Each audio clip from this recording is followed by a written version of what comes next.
شرور أنفسنا ومن سيئات أعمالنا من يهده الله فلا مضل له ومن يضلل فلا هادي له أشهد أن لا إله إلا الله وحده لا شريك له وأشهد أن محمدا عبده ورسوله لا نبي بعده سبحانك لا علم لنا إلا ما علمتنا إنك أنت العليم الحكيم اللهم فقهنا في الدين وعلمنا تأويل أما بعد أحبتي في الله السلام عليكم warahmatullahi wabarakatuh.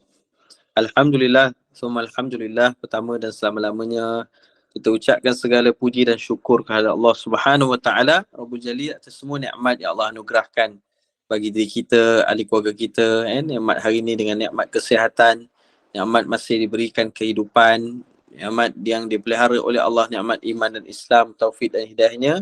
Alhamdulillah sehingga dapat sama-sama kita berhimpun dalam majlis ilmu yang mudah-mudahan dikurniakan, diberikan Allah keberkatan, kebaikan sehingga kita mendapat ilmu-ilmu yang bermanfaat, yang barakah.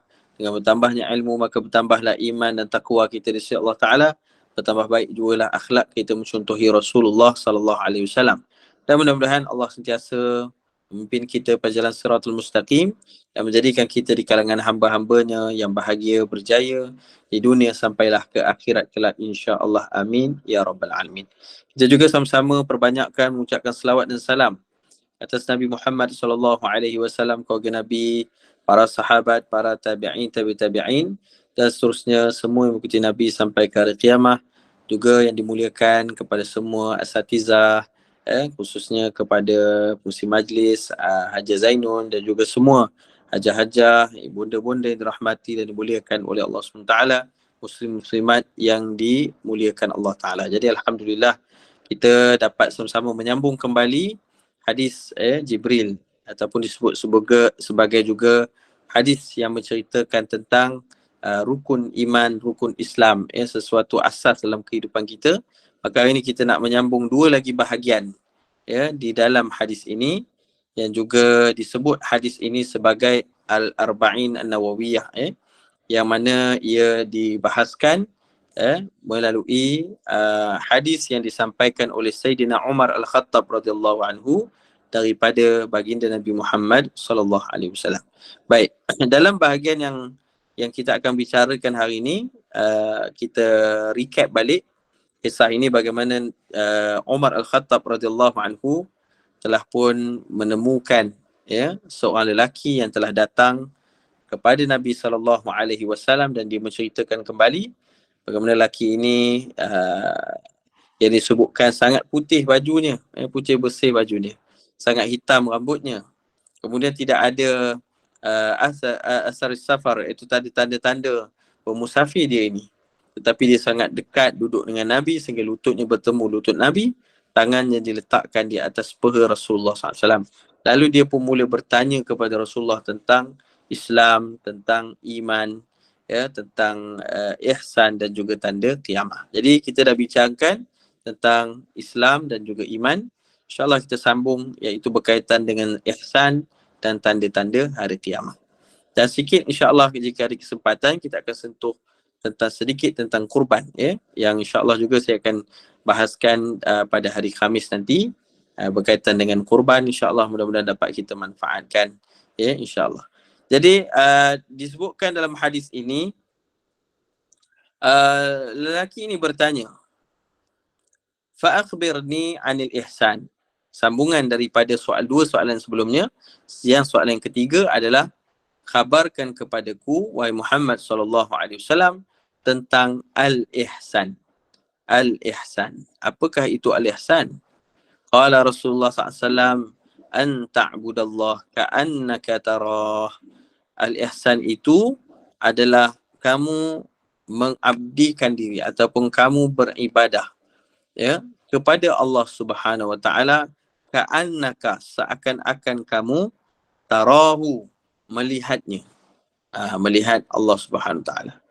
Dan kemudian fa illam takun tarah, dan apabila kamu disebutkan tidak, fa illam takun tarah disebutkan sekiranya jika engkau tidak melihatnya, fa illam takun tarah fa innahu yaraka, Akan tapi ketahuilah bahawa dia, Allah Subhanahu Wa Taala, sesungguhnya dia pasti melihat kamu.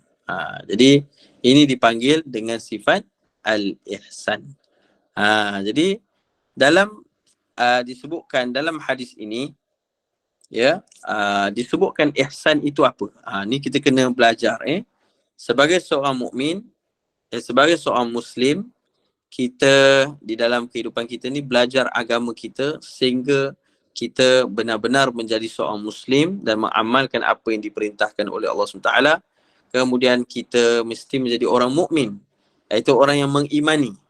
Iman kepada apa? 6 rukun iman yang disebutkan. Ya, iaitulah beriman kepada Allah Ta'ala, an tu'minu billah, ya, wa malaikatihi, malaikat-malaikatnya, wa rusulihi, wa kutubihi, rasul-rasulnya dan juga kitab-kitabnya. Begitu juga wal yaumil akhir, hari kiamah, hari akhirat, dan juga beriman kepada ketentuan Allah Ta'ala min khairihi wa syarrihi, sama ada yang baik ataupun yang buruknya. Ini rukun-rukun iman kita. Maka bila kita beriman kepada semua yang keenam ini, kita menjadi orang-orang mukmin. Ya, dan kemudian kita juga melaksanakan 5 rukun Islam, ya, syahadah, kemudian mengucapkan 2 kalimah syahadah, kemudian wa tuqimus salah, mendirikan salat, wa tu'tiyaz zakah, memberikan zakat, kemudian wa tasumur ramadan, puasa bulan Ramadan, dan menunaikan haji, man istata'a ilaihi sabila, bagi siapa yang ada kemampuan melaksanakannya. Ini 5 rukun Islam, kita melaksanakannya, kita menjadi orang-orang Muslim. Maka seterusnya, tingkatan seterusnya setelah menjadi orang Muslim, orang mukmin, kita mesti bermujahadah, berusaha menjadi orang muhsinin. Ya, tadi mukminin, muslimin, mukminin, kemudian muhsinin. Apa ni muhsinin? Iaitu orang-orang yang memiliki sifat ihsan. Sifat ihsan yang membawa maksud, al-ihsan itu membawa maksud berbuat baik, iaitu dalam menunaikan kewajipan kepada Al-Khaliq, Allah Ta'ala, yang Maha Menciptakan, di mana ibadah dilakukan betul-betul ikhlas kerana Allah Subhanahu Ta'ala, dan ittiba', iaitu mengikuti Rasulullah Sallallahu Alaihi Wasallam. Jadi kita dalam amalan soleh, amalan tu nak diterima di sisi Allah Ta'ala ada 2 syarat, 2 I. Pertama, ikhlas, iaitu kita buat semata-mata kerana Allah Ta'ala. Dan yang keduanya, ittiba', iaitu mengikuti Rasulullah Sallallahu Alaihi Wasallam. Jadi siapa saja yang ikhlas dan mengikuti apa yang diajarkan cara Nabi SAW, sebagai contoh solat. Itu solat, Nabi SAW bersabda, sallu kama ra'aitumuni usalli, solatlah kamu seperti mana kamu melihat aku solat. Jadi kita solat macam mana Nabi SAW ajarkan, melalui dari sahabat, kemudian tabi'in, tabi'in, seterusnya para ulama, sampailah kepada kita. Maka kita mengikuti cara yang telah diajarkan, yang mana telah ditunjukkan Nabi SAW. Maka siapa saja yang ikhlas dan ikut cara ataupun ibadah ittiba', mengikuti cara Nabi SAW atau tuntunan Nabi SAW, maka dialah yang disebut telah berbuat ihsan. Ya, telah berbuat ihsan. Dan disebutkan ada pun berihsan kepada makhluk. Ya, ihsan kepada makhluk adalah berbuat baik kepada sesama mereka. Iaitulah sesama makhluk, sebagai contoh berbuat ihsan kepada manusia. Ya, ihsan pada manusia berarti buat baik pada mereka. Jadi kita ihsan di dalam agama artinya kita melakukan sesuatu ibadah kerana ikhlas kerana Allah dan mengikuti Rasulullah SAW. Manakala ihsan kepada makhluk adalah kita buat baik kepada makhluk, pertama kepada manusia. Macam mana buat baik, buat ihsan kepada manusia? Kan perkataan ihsan ni juga diambil daripada bahasa Arab kepada bahasa Melayu. Jadi berihsan dengan manusia, kira kita rasa nak buat baik pada dia. Kan? Tengok dia orang dah dewasa, orang dah berusia. Kita naik satu kenderaan awam, contohnya train. Kita duduk, dia berusia, dia berdiri. Maka berihsan dengan dia. Dia bagi dia duduk, kita berdiri. Kita dapat pahala besar. Kita ihsan dekat dia, kan. Kita buat baik pada dia. Bukan hanya itu dia ajar dalam dalam kata apa, dipanggil common sense ataupun kebiasaannya orang akan buat macam tu kan. Tapi bezanya kalau kita orang mukmin buat, itu adalah ihsan. Berarti ia mendapat pahala yang besar di sisi Allah SWT bila kita berihsan dengan makhluk Allah. Pertamanya dengan manusia, ya. Kemudian berihsan dengan haiwan. Ihsan dengan haiwan ni sebagai contoh, macam kita dengar kisah sebelum ni kan, Nabi SAW telah pun datang lalu dengan sahabat di sebuah apa tu, ladang kurma. Lalu nampaklah ada seekor unta yang kurus dan kelaparan, ya. Lalu Nabi pun seakan datang usap kepada dia. Nabi tanya dan dia seakan mengadu dengan Nabi. Dan Nabi pusing pada sahabat dan bertanya, siapakah punya haiwan ini? Maka sahabat ada seorang pun mengaku. Nabi kata, ittaqillah fi hadhil bahimah. Hendaklah kamu bertakwa kepada Allah dengan haiwan ini. Dia mengadu padaku, kamu suruh dia kerja tapi kamu tak bagi dia makan, tak bagi dia minum. Maka itu dilarang oleh Allah Ta'ala. Allah SWT bahkan Nabi SAW suruh kita berihsan dengan haiwan. Ihsanlah dengan dia, bagi dia makan, bagi dia keperluan dia, ya. Dia tolong kita, contohnya dalam angkat barang kan, haiwan ni, contohnya macam unta tu lah. Maka kita berihsanlah dengan dia dengan mencukupkan keperluan dia. Maka kita bagi makan pada haiwan, kita dapat pahala sedekah. Kita tanam pokok, tumbuh buah-buahan, sebahagian haiwan makan buah-buahan tu, kita dapat pahala sedekah, kerana berihsan dengan makhluk Allah SWT. Begitulah juga adanya orang yang dahulunya dalam hadis Nabi yang sahih, seorang ahli maksiat, perempuan yang ahli maksiat memberi minum pada anjing. Jadi, kerana dia berihsan dengan haiwan, Allah berihsan kepada dia. Sehingga akhirnya diberi hidayah pada dia, petunjuk pada dia, dan mati dia menjadi ahli syurga Allah SWT. Kerana dia berihsan dengan makhluk Allah, Allah ihsan pada dia, Allah kasih pada dia, Allah bagi pertolongan, Allah bagi petunjuk pada dia. Tentu jugalah kita. Maka kita buat ihsan pada haiwan, pada tumbuhan. Kita ada tumbuhan, kita siram, kita jaga. Kita berihsan dengan makhluk Allah Ta'ala juga mendapat pahala di sisi Allah Ta'ala. Ini seperti yang disebutkan, dijelaskan juga di dalam hadis Al-Arba'in Nawawiyah. Hadis Al-Arba'in maksudnya 40 hadis Imam An-Nawawi. Jadi hadis ni termasuk salah satu daripada hadis Al-Arba'in Nawawiyah. Hadis yang disusun Imam An-Nawawi ada 40 hadis, ya. Dan hadis ni hadis yang ke-17, ada yang kita sedang bincang. Baik. Seterusnya, ihsan. Nabi menyatakan ihsan itu iaitulah an ta'budallah ka'annaka tarah. Yang keduanya, ihsan itu adalah kamu beribadah kepada Allah seakan kamu melihatnya.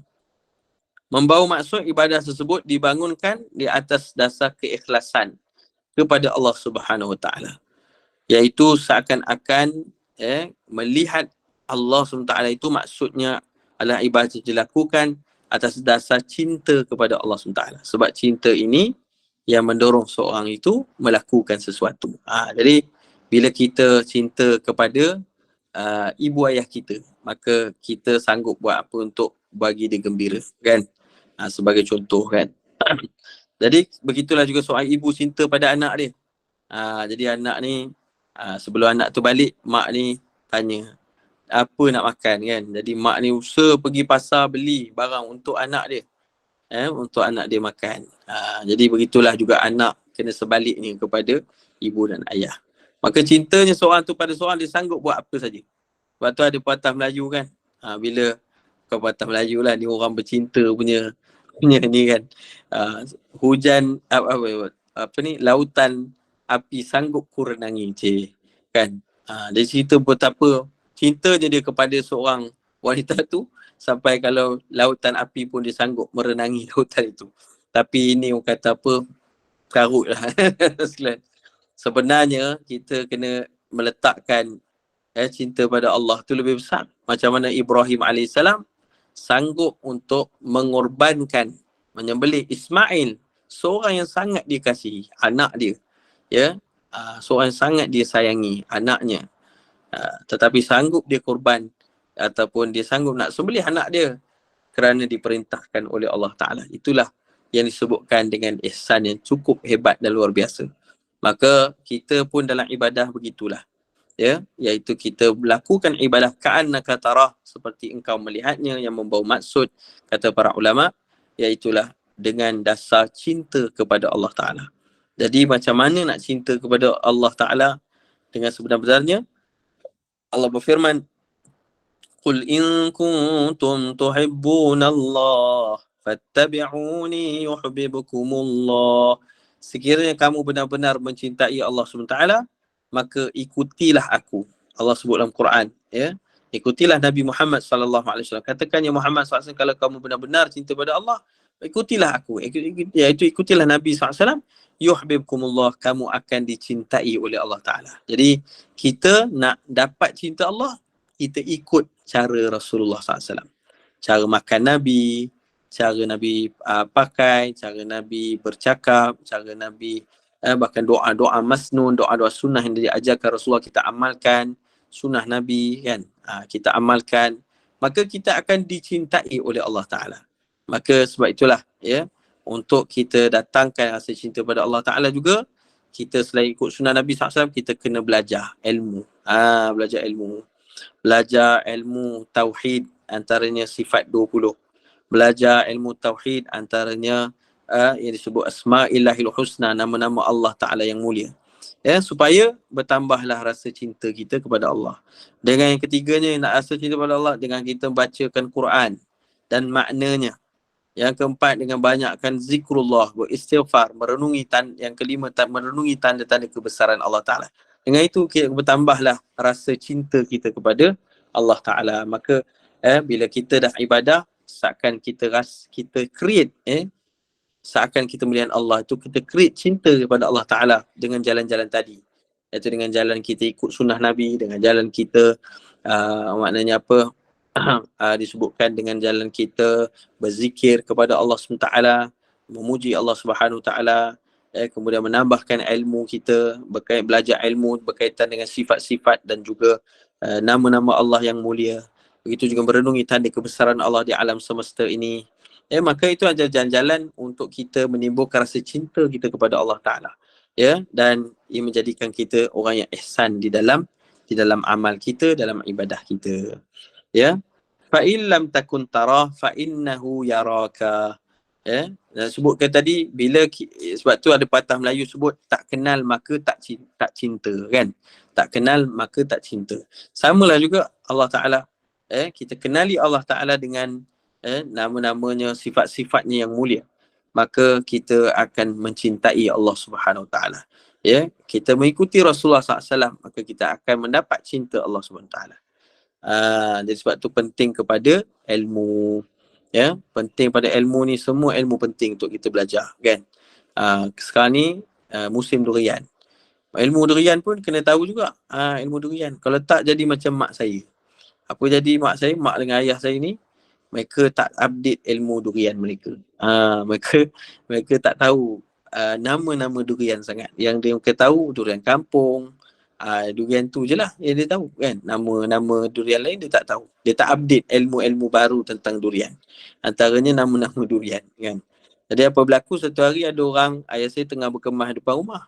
Tengah di luar halaman rumah tu, dia tengah potong rumput sikit kan, sebagainya. Mak saya pula dekat dalam rumah di dapur. Kami adik-beradik semua tak ada. Jadi mak saya ni, tiba-tiba ayah saya ni, dia tengok kat depan rumah, adalah satu orang datang dekat dengan rumah mak ayah saya ni.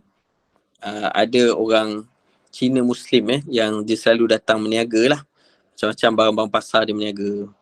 Jadi satu hari tu dia datang, dia pun cakap, "Assalamualaikum Haji, ini ada udang merah mau jual." Ayah saya kata, "Oh, udang merah?" Kan? Dia macam perasan, dia ambil udang tu je, udang merah. Lepas tu yang penjual ni pun cakap, "Ini besar-besar punya Haji, besar-besar punya. Bagus-bagus punya ni. Saya baru angkat." Lepas tu bapak saya pun kata, "Udang berapa sekilo?" Kan? Lepas tu yang pakcik Cina Muslim ni pun cakap lah, "Oh, ini murah saja, 25 sekilo. 25 sekilo." Lepas tu ayah saya pun dengar macam tu, dia pun masuk sejak saya tanya dekat rumah saya. Dia pun masuk dalam rumah tanya mak saya. Dia kata, "Ni ada Cina depan ni. Dia Muslim lah, Alhamdulillah dia masuk Islam kan, dia berniaga." Dia jual dua udang kan. Lepas tu mak saya pun kata, "Uish, udang, elok juga tu, boleh buat sambal. Berapa sekilo?" Lepas tu bapak saya pun cakap lah. Dia cakap RM25 sekilo. Mak saya kata, murahnya. Bagilah 5 kilo. Nanti anak-anak nak balik. Jadi lagi pun masa tu musim nak dekat raya dah kan. Dia kata bukan musim yang kata apa, adalah raya apa tak ingat masa tu. Mungkin raya Aidiladha tahun lepas kot. Jadi anak-anak nak balik ni, belilah 5 kilo udang. Bolehlah buat sambal, buat apa semua. Ayah saya pun pergilah depan kan, bagi duit dekat tu, bagi 5 kilo. Lepas tu yang pakcik ni pun pergilah, kejap saya pergi ambil udang, saya pergi ambil udang merah. Dia pun pergi dekat lori dia. Mak saya pun datang lah kan.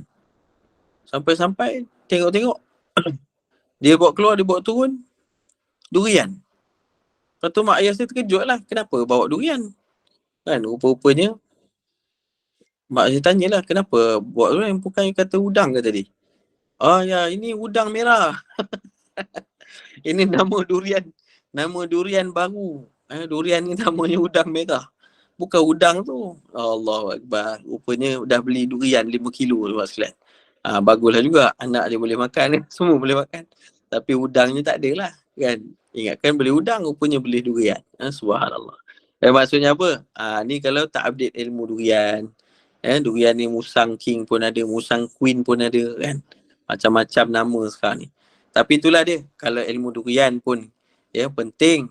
Apatah lagi lah ilmu agama, apatah lagi ilmu at-tauhid, mengenali durian bagi satu orang dia rasa penting, tapi alangkah sayangnya kalau mengenali Allah dia rasa tak penting, dia pun tak kenal Allah Ta'ala sebab dia tak belajar tentang nama Allah, sifat Allah Subhanahu Wa Ta'ala. Ruginya dia dalam kehidupan, nampak tak? Jadi sebab itulah ilmu gini kita kena selalu belajar, insyaAllah. Allah beri petunjuk, Allah beri kebaikan bagi kita sehingga jadilah kita hamba yang mencintai Allah Subhanahu Wa Ta'ala. Baik. Jadi Nabi SAW pun menyambung. Fa'in lam takun tara fa'innahu yaraka. Apabila kamu tidak melihatnya, pastinya kita tak dapat melihat Allah. Kerana Allah itu Al-Azim, yang maha agung. Allah itu Al-Karim, yang maha mulia. Mulianya zat Allah Ta'ala tidak mampu untuk kita lihat, kecuali bagi para ahli syurganya Allah Subhanahu Wa Ta'ala.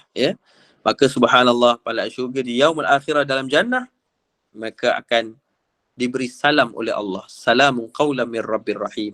Jadi kita baca ketika baca surah Yasin kan. Mudah-mudahan kita termasuk di kalangan yang Allah Ta'ala masukkan kita dalam syurga. Amin. Jadi disebutkan dalam hal ini bahawa memang kita tak mampu melihat Allah Ta'ala, tetapi fa'innahu yaraka, rasakanlah bahawa sesungguhnya Allah sentiasa melihat kamu. Jadi maksudnya beribadahlah kita kepada Allah Ta'ala.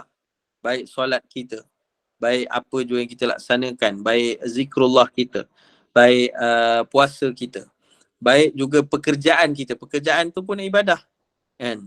Baik makan kita, makan pun jadi ibadah. Kalau kita makan dengan baca doa, dengan kita mengikuti syarak saat makan pun jadi ibadah. Maka apa saja kita laksanakan, kita merasakan sungguhnya Allah sedang melihat kita.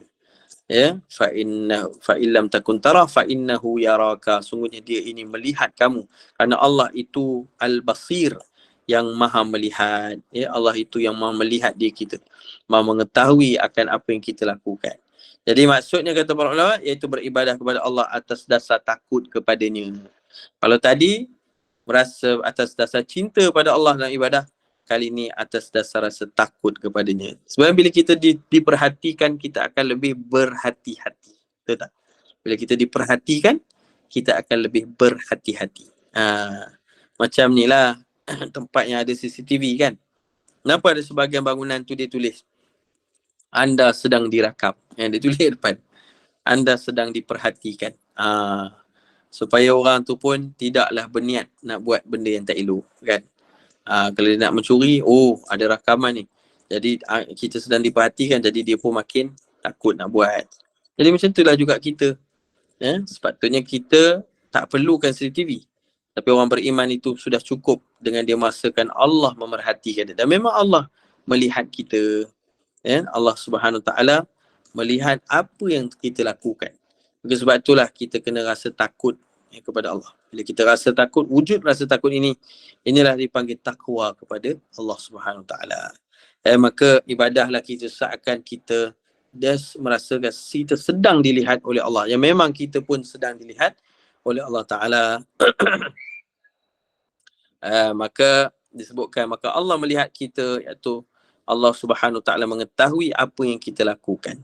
Baik ada orang ke, tak ada orang ke, Allah tetap tahu apa yang kita lakukan. Lepas tu Allah Ta'ala berfirman, فَمَنْ يَعْمَلْ مِثْقَالَ ذَرَّةٍ خَيْرًا يَرَهُ. Apabila seseorang, siapa dia yang buat misqala zarratin khairan yarah, yang buat amalan kebaikan walau sebesar zarah. Dulu saya faham amalan baik itu kecil. Asalnya amalan kecil sebesar zarah pun tetap Allah akan balas kebaikan. Sebenarnya dia dalam erti kata lain, sebenarnya tak ada amalan yang kecil pun sebenarnya. Kalau kita senyum pun pahalanya besar di sisi Allah Ta'ala. Ya? Senyum pada satu orang, dia maknanya gembirakan orang itu biwajhin talqin. Itu sunnah Nabi SAW, dengan wajah yang ceria. Ya, orang pun senang tengok kita. Itu jadi sunnah. Itu jadi kebaikan. Ya? Yang merupakan sesuatu yang berpahala di sisi Allah Ta'ala. Itu jadi sedekah. Tapi bila kita buat sesuatu amalan itu yang membawa maksud faman ya'mal misqala zarratin khairan yarah. Misqala zarrah walau sebesar zarah itu maksudnya yang orang tak hargai. Kan, yang orang tak hargai pun kebaikan kita tu. Kan? Maksudnya masa zarah, kita ni zarah kita kira ke dia? Tak, kita tak timbang, kita tak kira dia. Kita tak ambil kisah pun tentang zarah. Ya, tetapi kalau kebaikan yang kita buat pada satu orang, orang pun buat macam tu. Kan, maksudnya orang pun tak kisah. Orang pun tak kisah dengan kebaikan itu. Orang pun tak terima kasih. Orang pun tak hargai. Orang pun tak menghargai, memuliakan kita sebab kebaikan kita buat tu. Hatta kadang-kadang kita buat kebaikan pada dia, dia pula balas kita dengan buruk kan. Tak apa. Ya. Sebab apa? Sebab tetap Allah Ta'ala akan membalasi kita dengan kebaikan. Macam mana pun Allah akan buat orang tahu kebaikan kita itu. Sebab tu kita lihat ramai kan orang-orang yang meninggal dunia. Kadang-kadang dia meninggal. Lepas dia meninggal, orang cerita kebaikan dia. Dulu arwah ni selalu tolong saya kan. Masa hidup dulu kita tak tahu pun. Tapi nampak amalan yang walaupun dirahsiakan, akhirnya orang akan tahu juga. Kerana Allah yang memberitahukan. Kalau tidak di dunia, di akhirat, semua akan tahu kebaikan yang seorang tu buat. Maka buatlah kebaikan kerana Allah, bukan kerana mengharapkan penghargaan manusia. Kerana manusia tak mampu nak hargai macam mana Allah membalasi kepada hamba-hambanya dalam kebaikan. Dan begitulah juga, faman ya'mal misqala zarratin khairan yarah wa man ya'mal misqala zarratin syarran yarah. Siapa buat amal baik walau tidak dipedulikan, tetap dia dapat balasan kebaikan. Dan siapa buat buruk, amalan yang jahat, tetap akan dibalasi walaupun orang tak perhatikan, orang tak sebut pun. Dia duk buat buruk, orang pun tak komplain, orang pun buat tertahu je, dan mungkin orang pun tak nampak dia. Tapi tetap Allah melihat. Allah akan balasi keburukan itu dengan balasan yang setimpal dengan pelakunya. Maka sebab itulah takutlah kita pada Allah. Dengan kita, ittaqillah. Takwalah kita pada Allah Ta'ala dengan perbuatan kita, perkataan kita. Walau tak ada orang, tetap Allah melihat kita dan Allah Ta'ala menilai apa yang kita laksanakan dan kita lakukan. Inilah di antara sifat al-ihsan yang mesti kita wujudkan dalam kehidupan kita. Menjadi mukmin, menjadi muslim, menjadi mukmin dan menjadi muhsin. Ya, muslim, mukmin, muhsin. Ya, mukmin, muslimin, mukminin dan muhsinin. Maka inilah golongan yang Allah puji dia. Allah Subhanahu Wa Taala ya, kata apa? Memberi kemuliaan kepadanya. Jadi disebutkan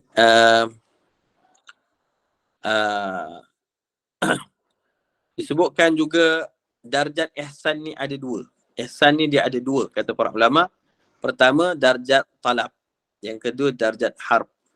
Darjat talab iaitu kita beribadah kepada Allah seakan-akan melihatnya.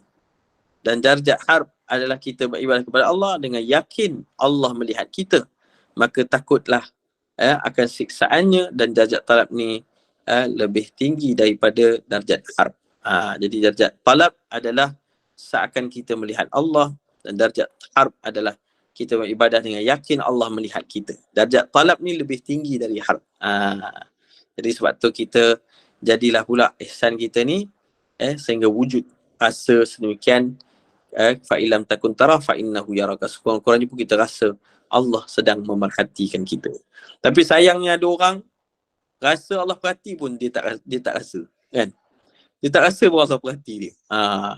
Itu lebih bahaya, kan? Sehingga dia boleh melakukan ibadah di hadapan orang, tapi belakang orang dia melakukan maksiat dan dosa. Na'udzubillah min zalik. Inilah juga perkara yang dibenci Allah dan Rasul, ya, yang mana di hadapan manusia seorang tu beribadah untuk menunjukkan kepada manusia bahawa dia adalah ahli ibadah, tapi di belakang orang rupanya dia ahli maksiat. Na'udzubillah min zalik. Ya, inilah yang kita takutkan. Semoga Allah kurniakan kita keikhlasan dan menjadikan kita orang-orang yang ihsan di dalam kehidupan kita. Baik. Dalam ihsan ini, al-ihsan, ada kadar wajib yang mesti dipenuhi, iaitu seorang hamba harus beribadah dengan baik kepada Allah Subhanahu Wa Taala dengan ikhlas dan ittiba'. Jadi sekurang-kurangnya, ya, disebut kata wajib seorang yang mukmin itu, muslim itu beribadah dengan ikhlas kerana Allah Ta'ala dan juga ittiba', mengikuti Rasulullah SAW. Ada pula kadar mustahab. Tadi wajib, ini kadar mustahab, kadar sunnah, iaitu beribadah kepada Allah pada maqam muraqabah dan musyahadah. Apa maksudnya? Iaitu bila kita beribadah pada Allah SWT, yang pertama tadi wajib, iaitu kadar wajib mestilah ikhlas, mestilah ittiba', iaitu mengikuti Nabi SAW. Kadar mustahab, kadar lebih baik, yang lebih tinggi, sunnah, adalah untuk kita beribadah pada Allah pada maqam muraqabah ataupun maqam musyahadah. Ada dua maqam, dua kedudukan. Maqam muraqabah adalah meyakini bahawa Allah SWT melihat kita. Ya, inilah makamnya kebanyakan manusia, sebagaimana disebutkan dalam Al-Quran surah Yunus ayat 61, wa ma takunu fi sya'nin wa ma tatlu minhu min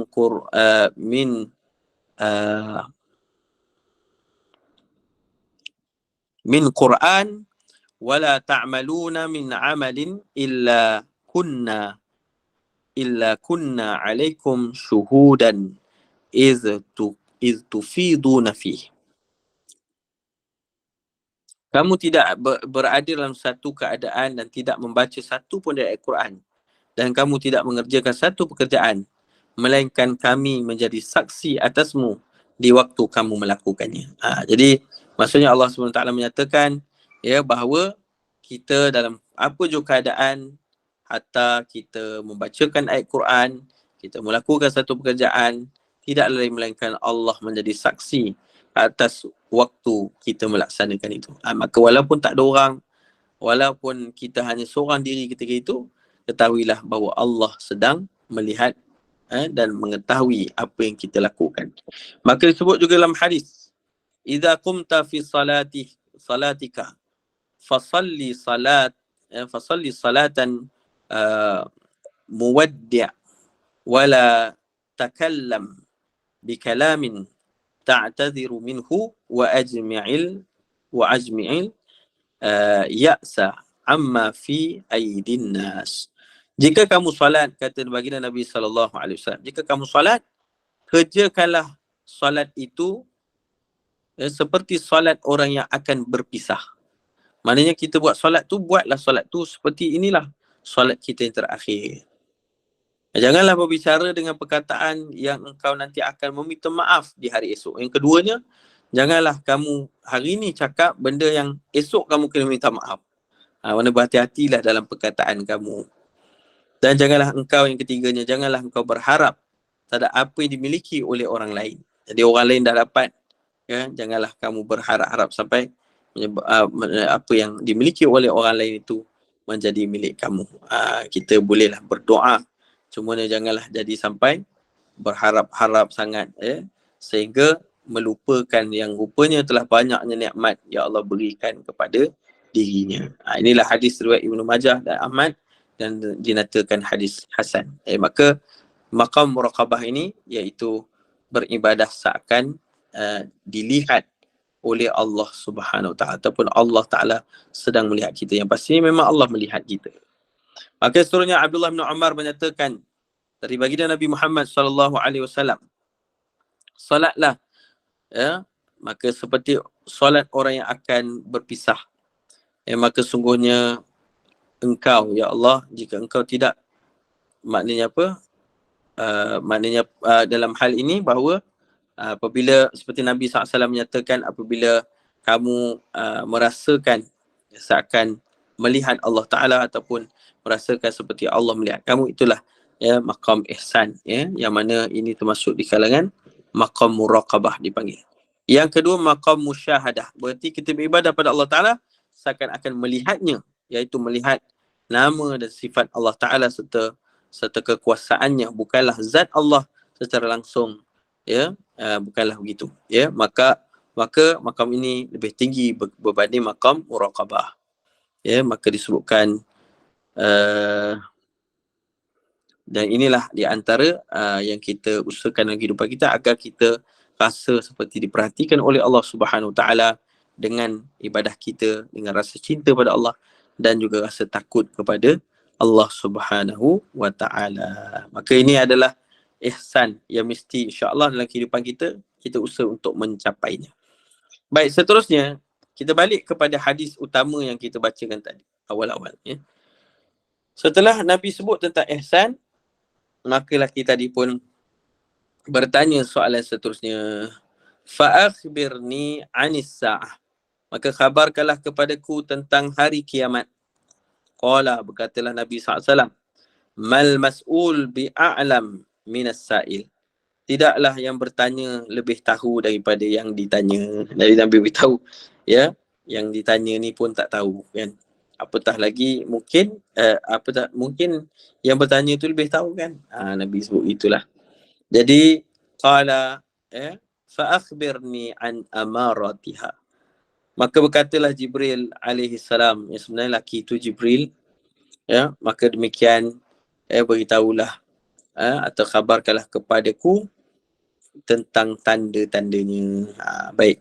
Jadi pertamanya, bila ditanyakan soalan tentang bila berlaku kiamat, Nabi jawab Nabi tidak tahu. Ini menunjukkan sebagaimana Allah Ta'ala berfirman Al-Quran, innallaha indahu ilmus sa'ah, sesungguhnya hanya Allah Ta'ala dialah yang mengetahui bila berlakunya hari kiamat. Jadi hari kiamat ini as-sa'ah adalah waktu saat manusia berdiri, iaitulah keluar daripada kubur menghadap Allah Subhanahu Wa Taala, iaitu pada hari kebangkitan. Disebut as-sa'ah, as-sa'ah itu yaumus sa'ah, kerana kiamat itu adalah satu musibah yang besar, seperti disebutkan dalam ayat Quran dalam surah Al-Hajj ayat 1, ya ayuhan nasu taqu rabbakum inna zalzalatas sa'ati syai'un 'azim, wahai sekalian manusia, bertakwalah kepada Rabb kamu, sesungguhnya goncangan hari kiamat itu adalah sesuatu keadaan yang sangat dahsyat. Jadi dipanggil as-sa'ah itu sebagai salah satu nama hari kiamat. Jadi Nabi beritahu secara jelas bahawa ilmu tentang hari kiamat, bila berlakunya kiamat, hanya Allah Ta'ala yang mengetahui. Sebagaimana Allah berfirman surah Luqman, innallaha indahu ilmus sa'ah, sesungguhnya hanya Allah bagi sisinya dia yang mengetahui bila berlaku hari kiamat. Nabi SAW bila ditanya saja, Nabi jawab, ia tidak lebih tahu daripada yang bertanya, iaitulah Jibril AS. Maka berkata para ulama, wajib kita yang disebutkan mengimani hari kiamat itu, dan disebutkan hanya Allah Ta'ala yang tahu bila berlakunya kiamat. Maka dengan itu kita sebagai hamba Allah Ta'ala kenalah melakukan persiapan menuju kepada hari kiamat yang boleh berlaku bila-bila masa seperti yang dikehendaki oleh Allah. Namun Allah Ta'ala itu dia yang maha penyayang, Ar-Rahim Allah Subhanahu Ta'ala. Dengan kiamat yang kita tak tahu bila berlaku ni, Allah datangkan tanda-tanda. Begitulah juga kematian kita. Tanda-tanda, ada tanda-tanda. Apa tanda-tanda kematian? Uban, kita punya kulit mula, kata apa, dulunya tegang sekarang dah kendur, kan? Rambut dulunya hitam, sekarangnya putih. Gigi dulunya penuh, sekarang dah tak ada gigi. Contohlah kan. Sebagai contoh, dulu matanya tajam, sekarang dah rabun. Dulu dia kuat, sekarang dah kurang, dah tak berapa nak kuat. Begitulah. Jadi itu sebagai tanda, sebagai persiapan menuju kepada kematian yang pasti. Qiyamah pun ada tandanya. Sebab itulah apabila ya Allah Subhanahu Wa Taala berfirman dalam Quran dalam surah Muhammad ayat ke-18, ya, fahal yanzuruna illa sa'ah an ta'tiyahum baghtah, ya, faqad jaa asyratuha. Kata Allah Subhanahu Wa Taala, maka tidaklah yang mereka tunggu-tunggu melainkan hari kiamat itu kedatangannya kepada mereka dengan tiba-tiba, kerana sesungguhnya telah datang kepada mereka tanda-tandanya. Jadi maksudnya apa? Allah merahmati kita, mengasihi kita dengan memberikan tanda-tanda. Dengan tanda itulah kita semakin mempersiapkan diri kita. Tapi sayang sekali, ada di kalangan manusia nampak tanda, lebih lagi dia jauh daripada Allah. Na'udzubillah min zalik. Nampak tanda kiamat, lebih teruk lagi perangai dia. Lebih dahsyat lagi diri dia. Melanggar perintah Allah. Ya, tidakkah dia takut kepada Allah SWT? Sebab tu tanda-tanda kiamat ni salah satu dari perbincangan iman kita. Untuk meningkatkan lagi keimanan dan ketakwaan kita, agar mempersiapkan diri kita sebelum kita bertemu kematian dan hari kiamat yang pasti itu. Maka kata para ulama, ya, antaranya memberikan tanda-tanda kiamat itu. Adanya tanda yang kecil, ya, tanda yang kubra, adanya tanda yang tanda kecil, disebutkan tanda-tanda yang sughra, tanda besar, tanda-tanda kubra, ya. Jadi ada tanda kiamat. Ya. Maka dalam hadis Nabi sebut apa dia? Bila laki ni tanya apakah tanda kiamatnya, kalau kamu tak tahu bila masanya, apakah tandanya? Maka Nabi pun menjawab, antalidal amatu rabbataha. Yang pertama, apabila ibu melahirkan anak, iaitu anak dia menjadi tuannya, rabbataha. Apabila ibu melahirkan tuannya. Wa antaral hufatal urah al-ala ri'a asya' yatatawaluna fil bunyan. Dan kamu akan lihat antara tanda kiamat itu, iaitu melihat orang-orang ini yang tidak ada slip, tidak alas kaki, tidak berbaju, miskin, mengembali kambing. Tiba-tiba mereka ini berlumba-lumba mendirikan bangunan-bangunan yang tinggi, sering mempertinggikan bangunan mereka. Jadi ini adalah waktu-waktu yang Nabi sebut tanda-tanda qiyamah. Maka adakah dah berlaku dua-dua ni? Jawapan kita sendiri pun tahu, memang dah lama dah berlaku semua ni. Bahkan bangunan yang tinggi ni bukan hanya dulu dah ada, sekarang makin banyak lagi di negara-negara Islam khususnya. Ya. Jadi disebutkan, yang pertama tadi, semakin banyak, iaitu bila disebutkan antalidal amata rabbata, bila ibu melahirkan tuannya, yang membawa dua makna. Kata para ulama, yang pertama iaitu semakin banyaknya penderhakaan, ya, maka banyaknya anak derhaka di akhir zaman, ya, maka menyebabkan ibu ini diderhakai anaknya dengan perbuatan-perbuatan menjadikan ibu ni pula macam orang-orang yang berkhidmat kepada anaknya. Sedangkan sepatutnya anak yang berkhidmat pada ibu. Tapi dah jadi terbalik. Ibu pula kena taat perintah anak.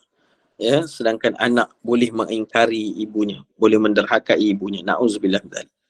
Dah ada ke mas sekalian? Peristiwa ni dah ada. Ada berlaku, anak pukul ibu tengah semayang, dipukulnya kerana ibu tak bagi dia duit, kan. Ada pula anak dia dah kaya raya dah. Dia ada kereta Velfire, bawa ibu dia pergi negeri lain, tinggal ibu dia kat shopping complex. Simpan kad penalan ibu dia semua, tinggalkan ibu dia selai sepinggang. Ya, kerana tak nak jaga lagi ibu dia. Na'udzubillah min zalik. Berlaku tak hal ni? Berlaku. Itu bukan Velfire tu, itu Hellfire namanya. dapat kemewahan pun derhaka pada ibu, yang mana Allah Ta'ala suruh kita wa wassainal insana biwalidaini ihsana, dan Allah mewasiatkan manusia untuk berlaku baik kepada kedua ibu dan ayahnya. Kan? Jadi disebutkan ini yang pertama. Dan yang kedua,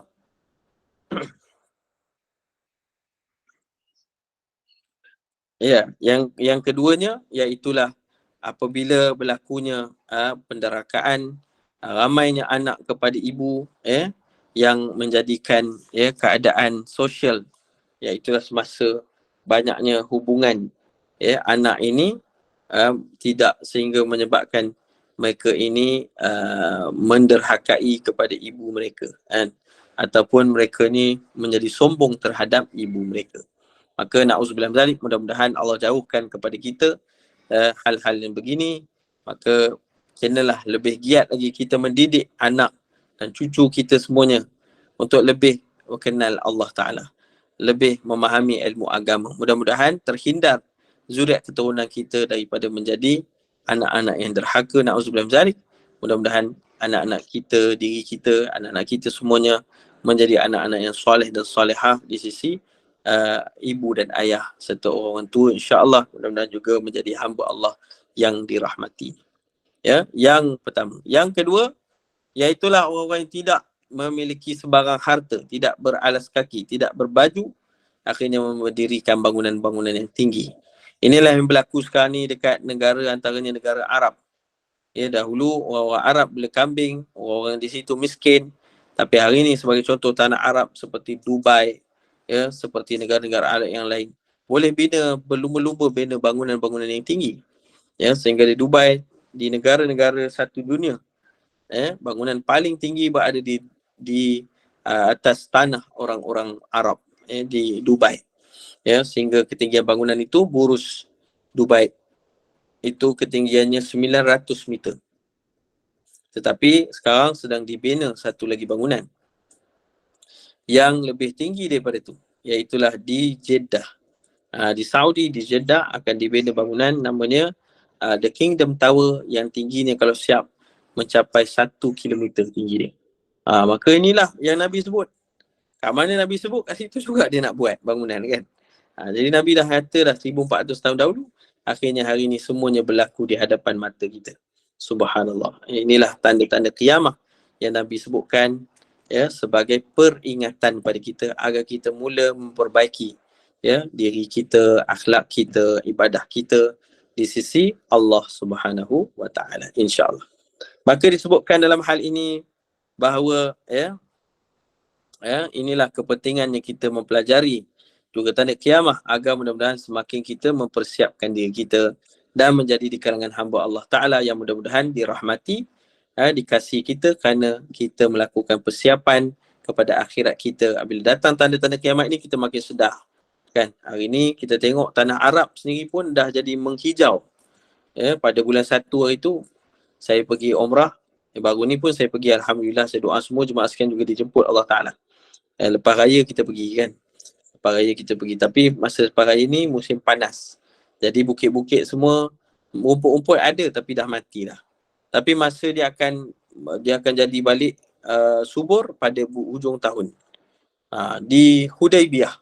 Dekat je dengan Mekah, lebih kurang 20 km daripada Masjid Haram.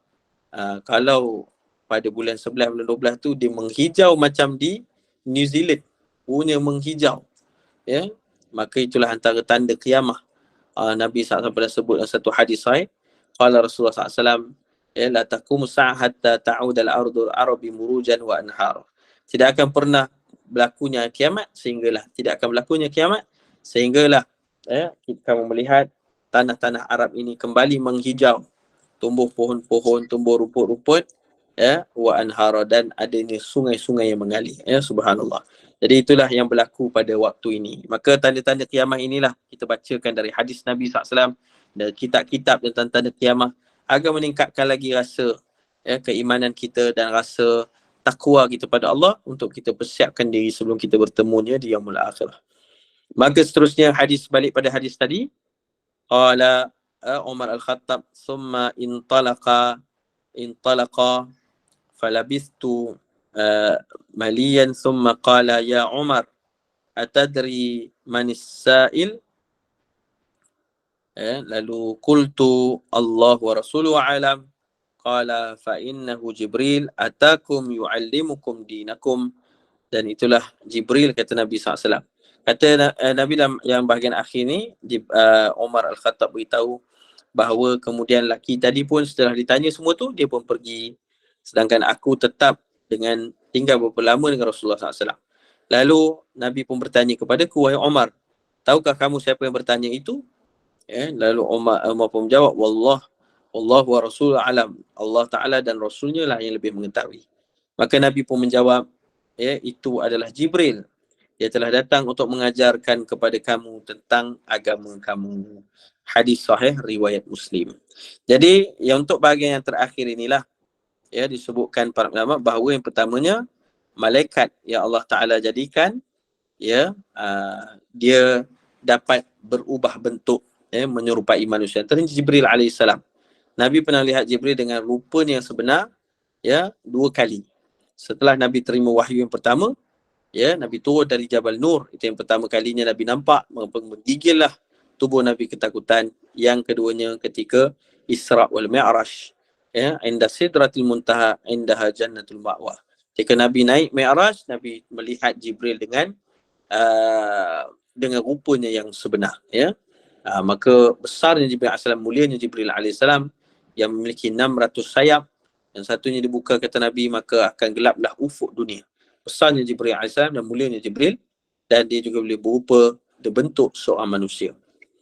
Dan jadi disebutkan bagaimana Jibril AS telah mengajukan pertanyaan kepada Nabi SAW dengan tujuan untuk memberi pelajaran kepada kita umat Rasulullah SAW. Jadi ini membawa maksud bagaimana yang bertanyakan suatu ilmu itu boleh jadi orang yang mengajarkan ilmu kepada orang yang mendengar jawapannya. Jadi maksudnya kita ni disuruhlah agama menjadi orang yang membincangkan tentang ilmu. Sebab apa? Kadang-kala dengan kita duduk majlis ilmu lah, bila ada pertanyaan, rupanya pertanyaan itulah yang memberi jawapan kepada kefahaman kita, kan? Itulah untungnya kita berada dalam majlis ilmu. Dan disebutkan yang dinyatakan dalam hadis yang kita bicarakan daripada awal hari itu sampai kepada hari ini adalah hadis tentang berkaitan dengan agama, din, tentang agama.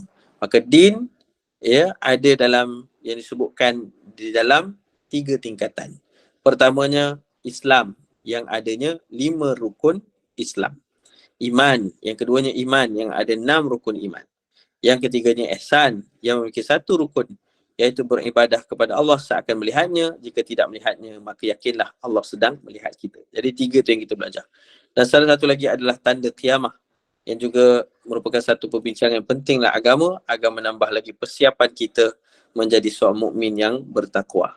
Kata akhir sekali, seorang mukmin hendaklah dia mempelajari agamanya, tidak sekadar mengakui dia sebagai seorang Muslim sahaja, lantas tidak mengetahui tentang ajaran agamanya, yang maknanya yang terdapat apa dan sebagainya. Maka kita orang Muslim mestilah menjadi orang yang belajar agama.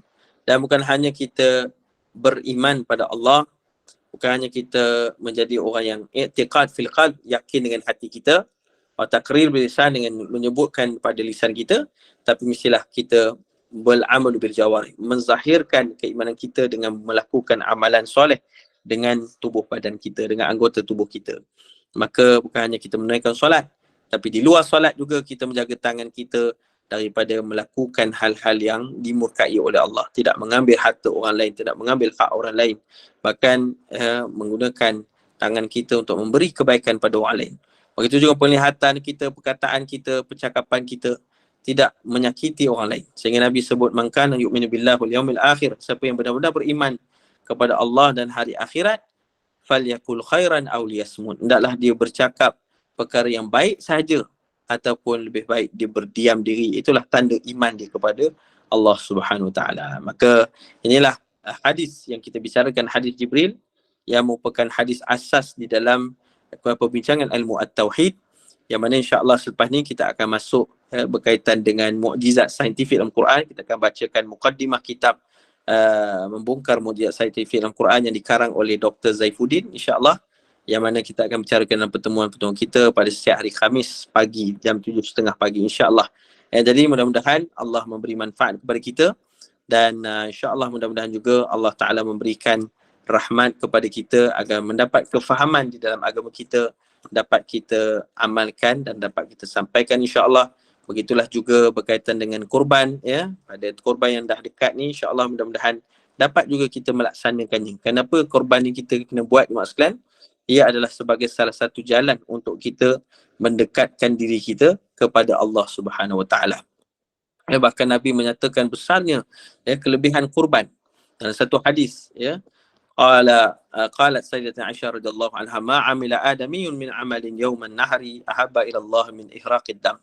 Pada hari Nahar, hari raya Idul Adha, tak ada amalan yang paling Allah cintai melainkan melakukan kurban, melakukan penyembelihan. Ya, sehingga kan disebutkan innahu la ya'ti yaumal qiyamah biquruniha wa sya'ariha wa azlafiha. Hewan kurban kita itu akan datang di hari kiamat dengan tanduknya, dengan bulunya, dengan kukunya, sebagai penyaksian depan Allah Ta'ala bagaimana kita pernah berkurban, ya, untuk meraih cinta dan redha Allah Ta'ala di yaumul akhirah. Dan Allah memberikan, kata Nabi SAW, keredaannya sebelum darah haiwan kurban tadi jatuh ke bumi. Dan Nabi kata, fatibu biha nafsan, maka bersihkanlah jiwa kamu dengan berkurban. Hadis riwayat Tirmizi mengatakan hadis hasan. Sebab itulah tersebut sangat-sangat afdal kita laksanakan, ya, kurban ini, kerana ia membersihkan jiwa kita, ia membina ketakwaan kita, ia menjadikan saksi yang baik di hari akhirat. Bahkan dengan kurban mudah-mudahan Allah mengampunkan dosa kita, Allah memberikan pahala yang besar daripada kurban yang kita laksanakan, dan daging-daging kurban itu akan disedekahkan kepada orang mukmin, yang pastinya pahala itu akan berpanjangan dan mendapat kebaikan insya-Allah Ta'ala. Maka pada waktu ini masih sempat lagi buat kurban, kita buatlah, jemaah sekalian. Walaupun tak dapat satu ekor lembu kan, kita buatlah satu bahagian pun alhamdulillah cukup baik dah.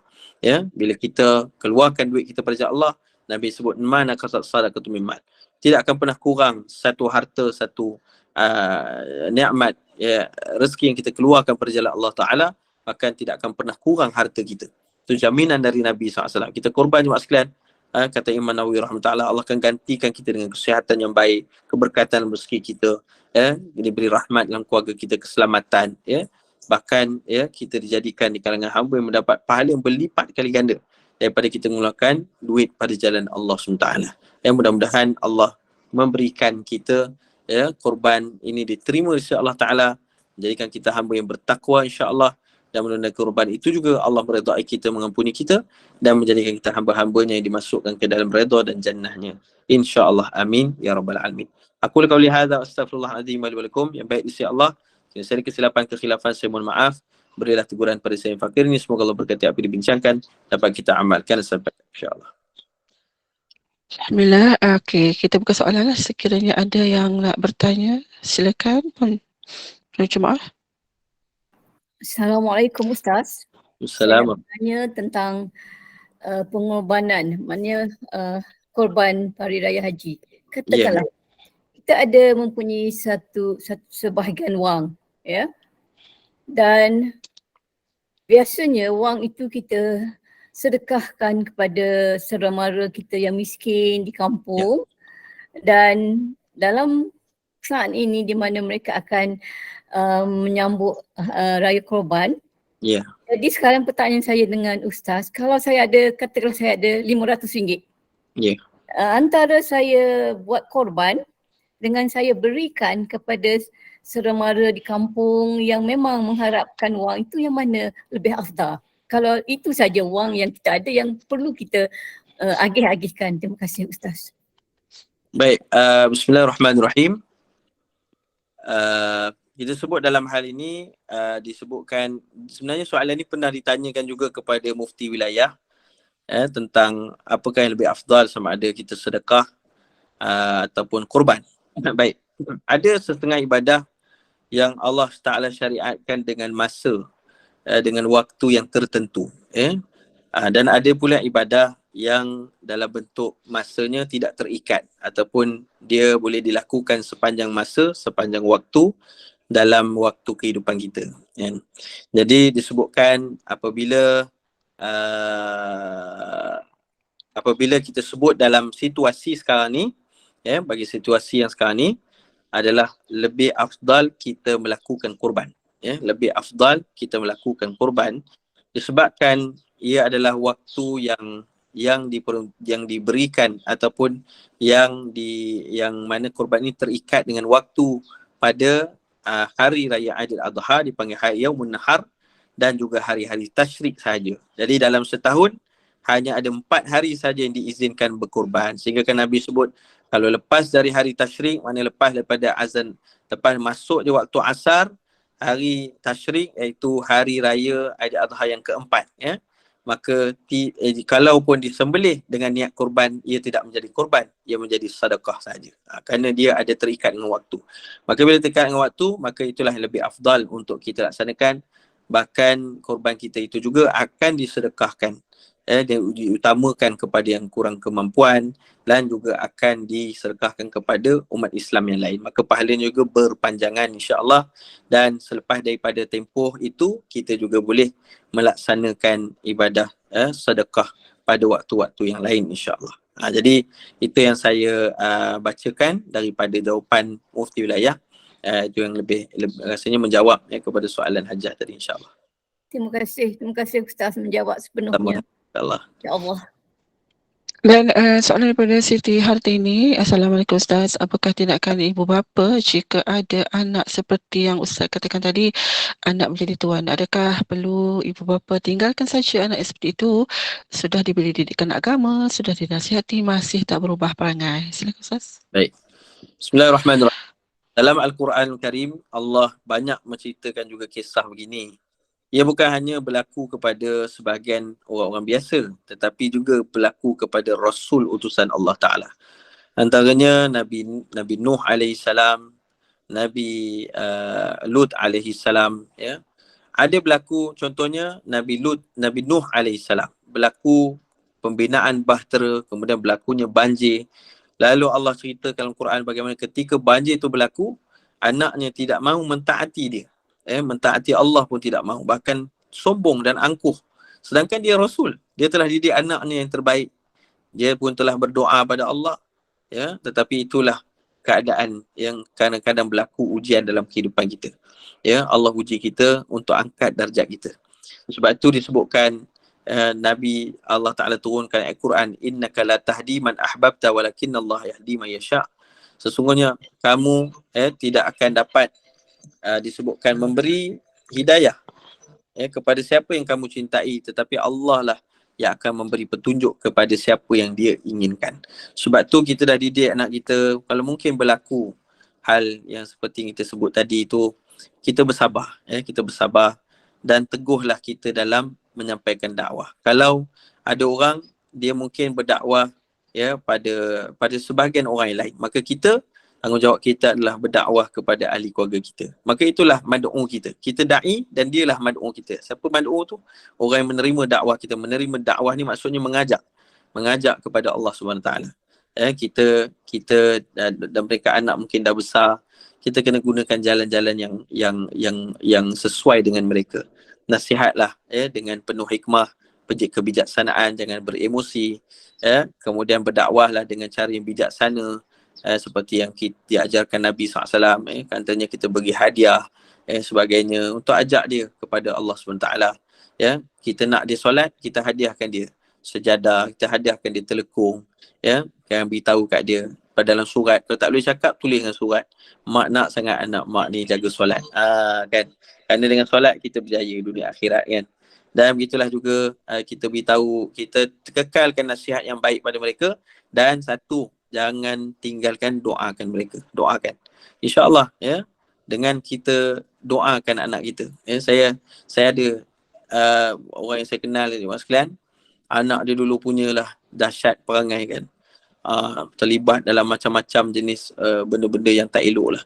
Tapi mak ni sabar. Mak ni sabar, kan. Doa. Akhirnya anak dia hari ni, Masya Allah, maknya tu dah meninggal dah. Tapi anak dia tu jadi soleh luar biasa, mas sekalian. Bahkan belajar ilmu agama, jadi orang yang baik, jadi orang yang soleh, jaga solat sebagainya. Jadi orang yang baik. Kerana berkat doa dan kesabaran mak ni mendidik, ya. Maka kita pun macam itulah. Jangan tinggalkan, jangan abaikan mereka. Jadikan itu sebagai satu ujian yang mana Allah nak angkat darjat kita. Maka teruskan dakwah, teruskan doa. InsyaAllah doa kita Allah Ta'ala akan makbulkan. Udu'uni astajib. Kata Allah Ta'ala, yakinlah, doalah, mintalah padaku, aku akan mustajab untuk kamu. InsyaAllah. Okey. Ada lagi soalan-soalan yang lain?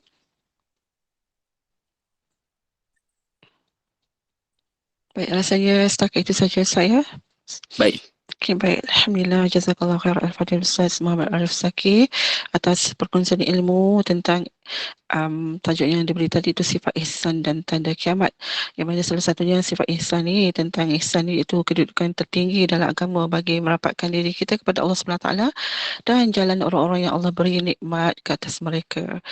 Dan semoga ianya memberikan sedikit sebanyak kefahaman dan manfaat kita semua, dan especially kepada penaja, terima kasih penaja slot program ini, dan juga penaja dan juga kepada jemaah, terima kasih atas sumbangan yang diberi bagi kesinambungan majlis ilmu ini, Kelab Sahabat Jemputan Al-Quran.